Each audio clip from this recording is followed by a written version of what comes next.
Well, he was, I wasn't going out there expecting him to not be good or something, but his level was really, really good. I was really fortunate to get through in 4 sets. I was down 4-all, love 40 in the fourth, and I played some really low percentage tennis to get out of that game.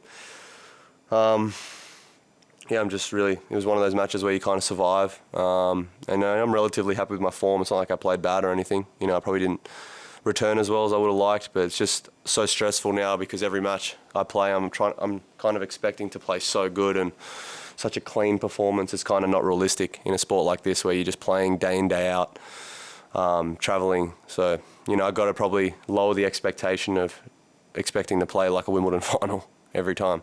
There's so many capable players who can play, so got to be a bit nicer to myself, I think, and just lower the expectations a bit. Okay, good. Thank you. Craig, you can start off. Craig Gabriel, Nine Radio. Just on that point about trying to play so good as you just said, in one sense, are you a little bit of a perfectionist on the court? I mean, some of those shots in that tiebreak especially were better than perfection.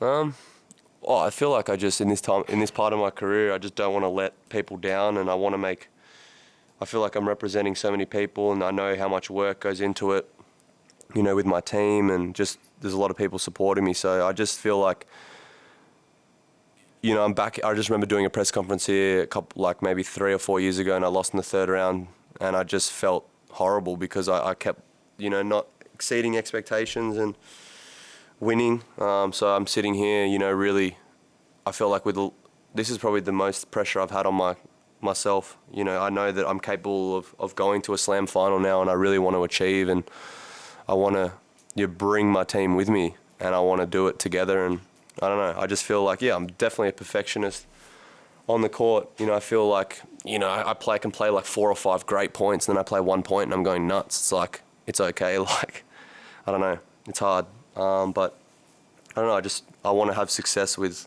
certain people, and I want to do it. So that's probably why I'm getting, having such high expectations and standards. Okay. Nick in the back. Chris Bowers, US Open Radio. You talk about high standards, high expectations, perfectionism.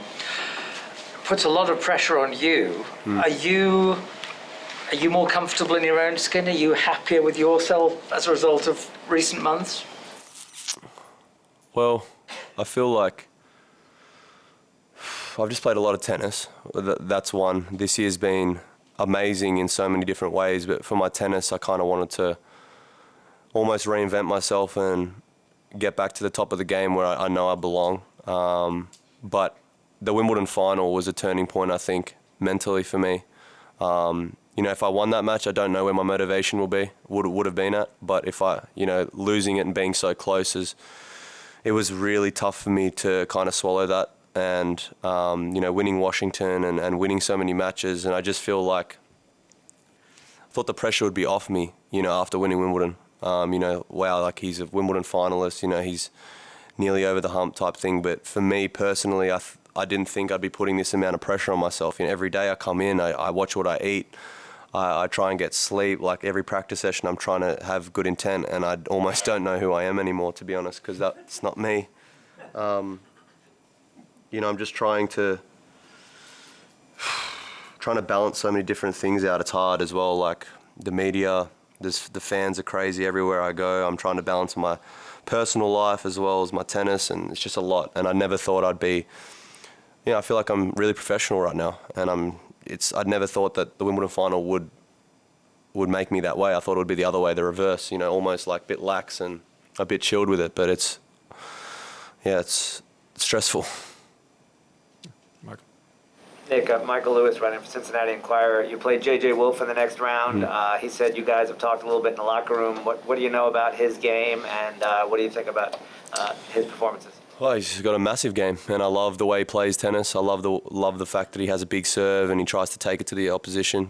Serves big and plays big, and he's a great guy as well. I got to know him, Houston this year, and he's an infectious personality. We always chat. We're in the locker room, and with a game like that, he's going to have some great results, obviously. He seems like a hard worker as well, and he's just, happy to be here. Every time I see him, he's got a smile on his face. He's taking it all in. So I'm expecting an incredibly hard match. I know that it's not going to be easy at all. So, I'm going into that probably the favourite, but I'm not going to take him lightly at all. I know he's beaten some great players, and I can't. I've got another day tomorrow where I've got to practice and play doubles, and I haven't even eaten yet. There's so many things that I have to do before that match. But yeah, I'm excited. A young gun. I love playing these young guys. I never thought I'd say. I've been on tour now for 10 years, and I'm calling people young. So yeah, I'm excited. Okay. Stuart, go ahead. Nick Miller from the New York Times. You mentioned that low 40 comeback and the low percentage shots. I mean, you hit those great cross-court forehands in 2 of those points.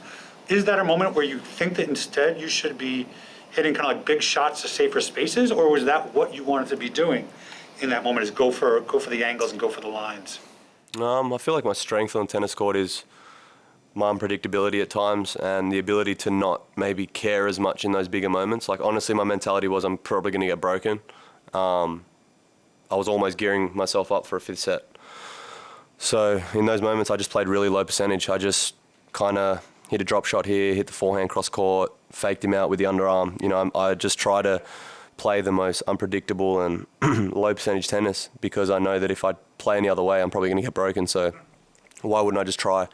And it got me out of jail. Literally, I got won 5 points. I think I won 9 points in a row to win the match. So obviously that was a massive momentum switch. I was really impressed with him today though. Like, he created chances where he plays a couple points here or there, and we're still in the 5th set right now. I'm still out there playing. So look, that's tennis. It's a very strange sport. The scoring system's nuts. So I'm just very fortunate that we're moving forward because he played good enough to beat me today for sure.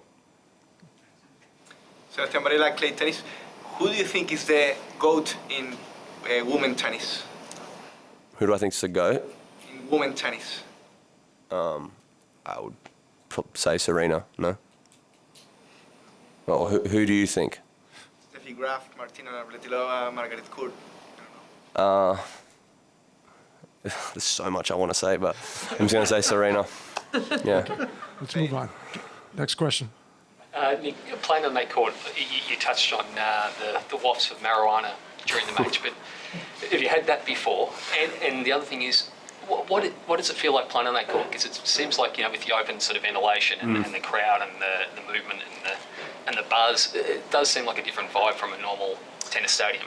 Oh yeah, like people don't know I'm a heavy asthmatic, so when I'm running side to side and I'm struggling to breathe already, it's probably don't want something to be breathing in between points. But yeah, the US Open's it's a very different vibe to everywhere else. I feel like Wimbledon was so proper, and Australian Open, you kind of expect it there at being an Aussie. But here it's just so noisy, like point in, point out. I can't barely hear. Half the time I can't even hear my team because it's just so noisy all the time. Ash was unbelievably noisy. Like, I couldn't hear anything. Just constant jitter and things going off, sirens. Like today in the Armstrong, I'm hearing trains and people. Like, it's so hard to focus. And with someone that I've struggled to focus in my career, I'm really trying hard to put my head down and play point by point. And to try and dig myself out of some certain situations. It's hard because there's a lot of distractions. Obviously there's a lot of heckling going on as well. People are saying things, and I've got to be very careful with what I say these days. But yeah,